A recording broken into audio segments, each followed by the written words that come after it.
أهلا بيكم في حلقة جديدة من حكاوينا. الكلمة اللي هنقولها النهاردة تقيلة وممكن تخلي البعض يستغرب. دايما بنسمع عن عقوق الأبناء وبنعتبرها من الكبائر، وده حقيقي. بس هل فكرنا قبل كده إن في عقوق من نوع تاني؟ عقوق بيجي من المنبع، من السند، من اللي المفروض يكونوا هم الأمان. النهاردة في حكاوينا هنفتح ملف عقوق الآباء للأبناء. هنتكلم عن القلوب اللي قسيت على حتة منها، عن الإهمال، وعن الكلمات اللي بتذبح الروح. هنتكلم عن ضريبة بيدفعها أطفال وشباب من عمرهم وصحتهم النفسية بسبب ناس كان المفروض يكونوا هم طوق النجاة. خلوني أحكي لكم عن ياسمين. ياسمين كانت بتعيش في بيت فيه كل حاجة غالية، بس ناقصها أهم حاجة، الحنية.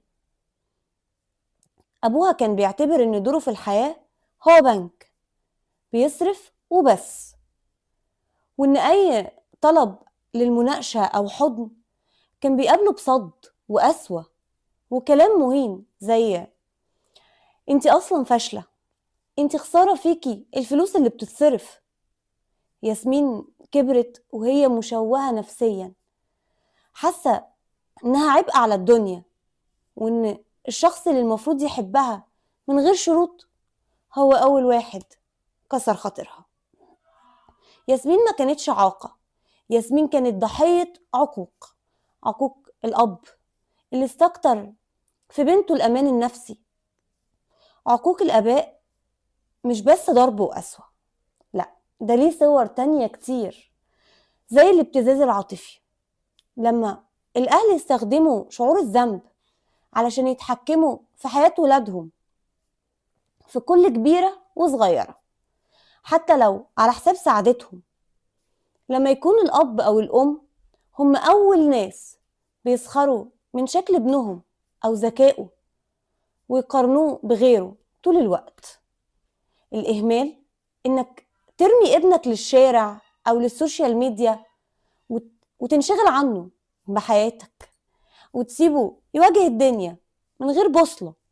الآباء اللي بيعملوا كده بينسوا إن الأمانة اللي ربنا سلمها ليهم ليها حقوق عليهم، وإن التربية مش أكل وشرب، التربية روح. رسالة لكل أب وأم قبل فوات الأوان: لو عايز بر ولادك وإنت كبير، ازرع فيهم الحب إنت وهم صغيرين. الحب مش مشروط، حب ابنك علشان هو ابنك، مش علشان هو شاطر أو بيسمع الكلام. لا، الجرح اللي بيتسببه كلمة قاسية منك ما بيلمش بسهولة، وممكن يفضل معلم في شخصيته طول العمر. احترموا خصوصيتهم.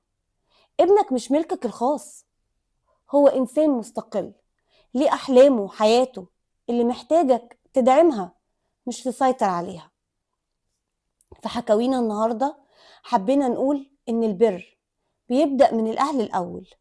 ارحموا ولادكم علشان يرحموكم، وكونوا ليهم السكن اللي بيهربوا بيه من أسود الدنيا، مش اللي بيهربوا منه للدنيا. شاركونا حكاياتكم. هل مريتوا بمواقف حسيتوا فيه إن الأهل ممكن يكونوا عقل لولادهم؟ وإزاي قدرتوا تحافظوا على علاقتهم بيهم رغم الوجع؟ انتظرونا في حلقة جديدة من حكاوي.